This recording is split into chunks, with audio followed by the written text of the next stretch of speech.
وقت ختم ہے، 1 گھنٹے کا وقت لکھا گیا تھا، 10 منٹ میرے اعتبار سے ہے کیونکہ آپ نے 12 بجے مجھے دیا ہے، 10 منٹ کے اندر میں اپنے وقت کو ختم کروں گا، میں قائد قانون کا انتہائی پابند ہوں۔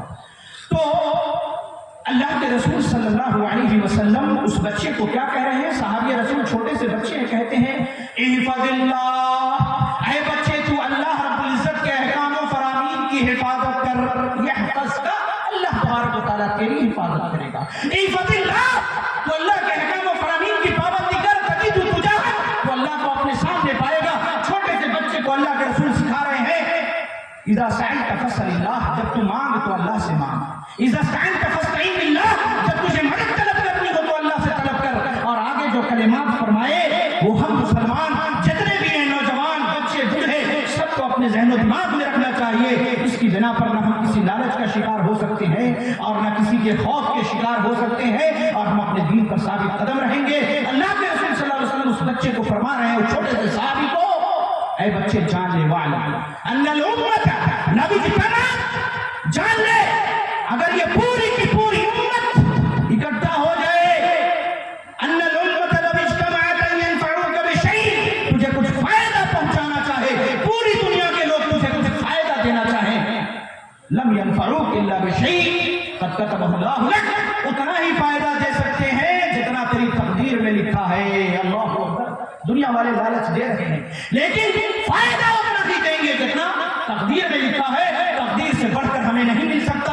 اور آگے اللہ کے رسول صلی اللہ علیہ وسلم نے چھوٹے سے صحابی کی تربیت کرتے ہوئے ان کے ایمان کو، ان کے عقیدے کو پختہ کرنے کے لیے کہا وَلَوْ اجْتَمَعُوا أَن يَضُرُّوكَ بِشَيْءٍ، اور جان لے بچے، یہ دنیا والے، اس کائنات کے سارے لوگ، پوری امت اگر اکٹھی ہو جائے تجھے کوئی نقصان پہنچانا چاہے، ہم ڈرتے ہیں فلاں کی حکومت فلاں ہے، ہم پریشان ہیں، ہم ڈر رہے ہیں، کہا پوری امت اگر اکٹھا ہو جائے تجھے نقصان پہنچانی چاہے، لم يضروك الا بشيء قد كتبه الله عليك، اتنا ہی نقصان پہنچا سکتی ہے جتنے تیری تقدیر میں لکھا ہے۔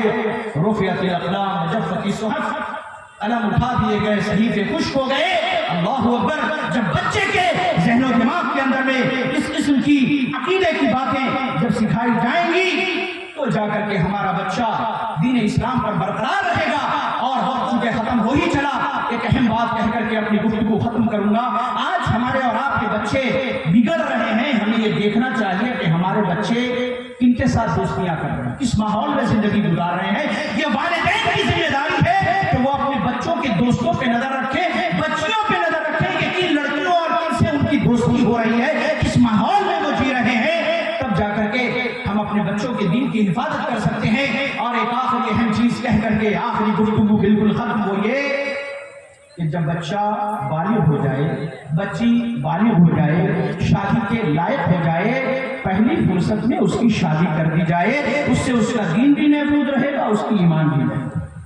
ہم بچوں کے کیریئر بنانے کے چکر میں، نوکری سروس کے انتظار میں اپنی بچیوں کے لیے ڈاکٹر، انجینئر اور کافی سیٹل اور بالکل ایک دم اپنے بزنس کاروبار کے اندر میں ایک دم اچھے سے رہنے والے بچوں کی تلاش میں بچیوں کی عمر بڑھتی چلی جاتی ہے، بچیاں غلط کاری میں پڑ جاتی ہیں، گناہ کی طرف چلی جاتی ہیں۔ بچوں کے کیریئر بنانے کے لیے نہ جانے کون کون سی ڈگریاں دلوانے کے چکر میں جوان اور بالغ بچوں کی شادی میں ہم تاخیر کرتے ہیں، بچہ راستے سے بھٹک جاتا ہے۔ لہذا ہمیں یہ چاہیے تربیت اولاد کے آخری مرحلے کے اندر کہ ہمیں چاہیے کہ ہمارا بچہ یا بچی جب بلوغت کو پہنچ جائے، پہلی فرصت میں اس کی شادی کی فکر ہمیں کرنی چاہیے۔ اللہ رب العزت سے ہم دعا گو ہیں کہ اللہ تبارک و تعالیٰ ہمارے معاشرے کے اندر پلنے والے، بڑھنے والے بچوں کو ارتداد کے فتنے سے اللہ بچائے، انہیں ان کے دین کے اوپر میں ثابت قدم رکھے۔ اور ہمیں یہ دعا کرنی چاہیے، اپنے بچوں کو بھی سکھانی چاہیے، اللہم مصرف القلوب، اللہم یا مقلب القلوب ثبت قلبی علی دینک، اے اللہ رب العالمین